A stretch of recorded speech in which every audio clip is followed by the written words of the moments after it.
شاید ہی کسی اعلیٰ عدلیہ کے فیصلے کی بدولت اتنی راحت ملی ہو۔ راحت اس بنا پر کہ جہاں چہار سو مایوسی اور ڈپریشن پھیلی ہو، کہیں سے تو امید کی کرن نظر آئی ہیں۔ مسئلہ خاصا حساس تھا کہ جن پر مقدمات چلانا مقصود تھا، ان پر کن عدالتوں میں یہ مقدمات چلیں گے۔ قومی اسمبلی کو تو دیکھیے، اس نے برق رفتاری سے قوانین پاس کیے جن کا اسے کہا گیا۔ ہمارا سیاسی نظام بہت سی مصلحتوں کا تابع تو ہے، لیکن جتنی تابعداری قومی اسمبلی نے دکھائی اس کی نظیر ہماری تاریخ میں کم ہی ملتی ہے۔ اوپر سے جو قانون آیا اس پر ٹھپا لگا دیا گیا، بنا بحث کے اور ظاہر ہے بنا سوچ کے۔ آج کل کے حالات میں سوچ رکھنا تو ایک قسم کا تکلف ہی ہے، اور قومی اسمبلی ایسے تکلفات میں ایک لمحے کے لیے بھی نہ پڑی۔ قومی اسمبلی کے حوالے سے ذکر اس قومی اسمبلی کا ہو رہا ہے جو پی ٹی آئی کے ممبران نکلنے کے بعد باقی رہ گئی تھی۔ یہ اور بات ہے کہ پی ٹی آئی کو ایسی فضول حرکت نہیں کرنی چاہیے تھی۔ اس نے بھی بغیر سوچے سمجھے یہ بیکار کا قدم اٹھایا، پھر نقصان بھی خود ہی اٹھایا۔ مشکلات میں پی ٹی آئی تو پڑ گئی تھی، لیکن جس عجلت سے اس نے ایسی کارروائیاں کیں وہ سمجھ سے بالاتر ہے۔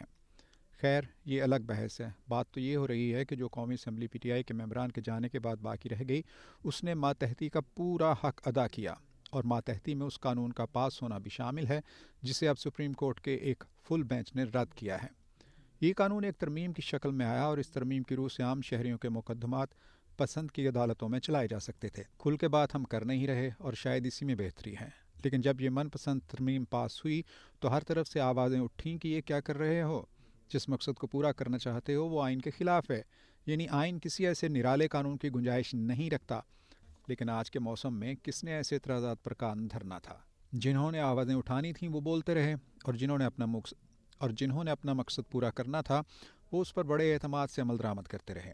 قومی اسمبلی سے قانون پاس ہو گیا، صدر مملکت کے پاس قانون گیا، انہوں نے اس پر دستخط نہیں کیے، لیکن واویلا اٹھا کہ اتنے دن بیت گئے ہیں، جس سے یہ مطلب لیا جا سکتا ہے کہ بغیر صدر صاحب کے دستخطوں کے مجوزہ قانون حتمی شکل اختیار کر چکا ہے۔ صدر صاحب نے یہ بیان بھی دیا کہ میں نے یہ قانون واپس کر دیا تھا، لیکن میرے سٹاف نے مجھ سے دھوکہ کیا اور مجھے اندھیرے میں رکھا، اور تاثر یہی دیا گیا کہ قانون واپس کر دیا گیا ہے، حالانکہ حقیقت میں ایسا نہیں ہوا تھا۔ یہ بیان صدر صاحب کی بیچارگی کا ایک اظہار تھا۔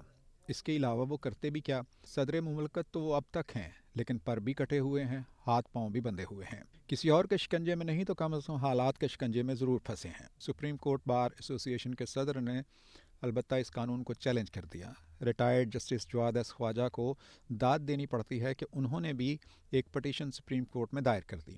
بیرسٹر اعتزاز احسن بھی بہت چیخے چلائے، اور انہوں نے بھی سپریم کورٹ کے دروازے پر دستک دی۔ تب چیف جسٹس جناب عمر عطا بندیال تھے، اور ان پر سرکاری حلقوں کی طرف سے حملے ہو رہے تھے، کیونکہ اہل سرکار کو ان کا رویہ پسند نہ تھا۔ بندیال صاحب دھیمے مزاج کے آدمی ہیں، گفتگو ہمیشہ ان کی بڑی مہذب رہی، لہٰذا سرکار کی طرف سے ان کا لہجہ ترش تو نہ تھا، لیکن اصل اعتراض تو ان کے فیصلوں پر ہو رہا تھا۔ اس وجہ سے ان پر خاصا پریشر بھی پڑ رہا تھا، اور شاید یہی وجہ تھی کہ جب یہ پٹیشنز ان کے سامنے آئیں تو انہوں نے سب کو مؤخر کر دیا۔ قاضی فائز عیسی صاحب چیف جسٹس بنے تو انہوں نے ان پٹیشنوں پر کارروائی شروع کر دی اور ان کو سننے کے لیے ایک فل بینچ مقرر کیا۔ اگر قاضی صاحب چاہتے تو وہ بھی ان پٹیشنز کی سماعت کو مؤخر کر سکتے تھے، لیکن انہوں نے ایسا نہ کیا، اور اس نہایت ہی اہم اور حساس مسئلے کی فوری سماعت کا حکم صادر کر دیا۔ ایک اور بات پر بھی ان کو سراہنا بنتا ہے کہ انہوں نے کوئی مرضی کے جج بینچ میں شامل نہیں کیے۔ جو بینچ چنا گیا تو پھر اس نے وہ فیصلہ سنایا جس نے مایوسی میں ڈوبی قوم کو ایک دلاسا دیا ہے کہ اندھیری شب تو ہے، لیکن شب ہی تو ہے، کتنی دیر رہے گی، اور جیسی بھی شب ہو طلوع آفتاب تو ہوتا ہی ہے۔ لہٰذا یہ کوئی عام فیصلہ نہیں ہے، اس کے اثرات بہت دور تک جانے والے ہیں۔ یہ فیصلہ بتاتا ہے کہ قانون اور آئین پر جتنی بھی چڑھائی کی گئی ہو، قانون اور آئین موجود تو ہیں، اور جب تک وہ موجود ہیں ان کی محافظ بہرحال نامساعد حالات میں بھی سپریم کورٹ ہی ہیں۔ ہم سب جانتے ہیں کہ ہماری اعلیٰ عدلیہ کی تاریخ اتنی درخشاں نہیں۔ چیف جسٹس محمد منیر سے لے کر بہت سے چیف جسٹس صاحبان تک اعلیٰ عدلیہ مصلحت پسندی کا شکار رہی ہیں۔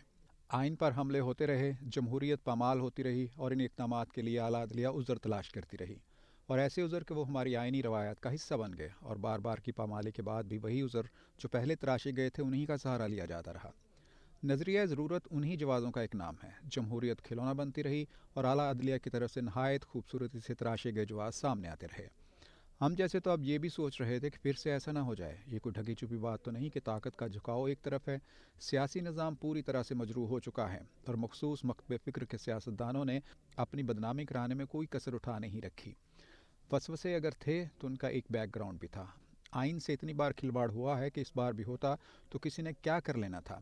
انتخابات کا مسئلہ دیکھ لیجئے، بندیال صاحب کا فیصلہ تھا کہ پنجاب میں 90 دنوں میں انتخاب ہو، اس فیصلے کی کسی نے کوئی پرواہ ہی نہیں کی۔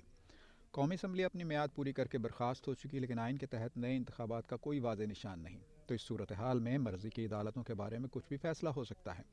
قانونی ذہن جب عذر اور بہانے تراشنے لگے تو ان کی ذہانت کی کوئی حد نہیں ہوتی، بھونڈے سے بھونڈے اقدام کے لیے بھی بہانہ ڈھونڈ لیا جاتا ہے، لیکن سلوٹ جاتا ہے اس سپریم کورٹ کے بینچ کے لیے کہ بغیر کسی لگی لپٹی کے اس نے فیصلہ سنا دیا ہے کہ آئینی تقاضے بھی کچھ مقام رکھتے ہیں اور ان تقاضوں کے تحت من پسند عدالتوں کا جواز نہیں۔ جب شب کی تاریکی گہری ہو تو کہیں سے بھی اجالا نظر آئے تو آنکھوں میں امید پیدا ہو جاتی ہے۔ اس فیصلے نے بھی ایسا ہی کیا ہے، کچھ تو امید بندی ہے کہ اعلیٰ عدلیہ ہماری زندہ ہے اور قانون اور آئین کی اسے فکر ہے۔ انتخابات کا کیس بھی سپریم کورٹ میں لگنا ہے، دیکھتے ہیں کیا ہوتا ہے۔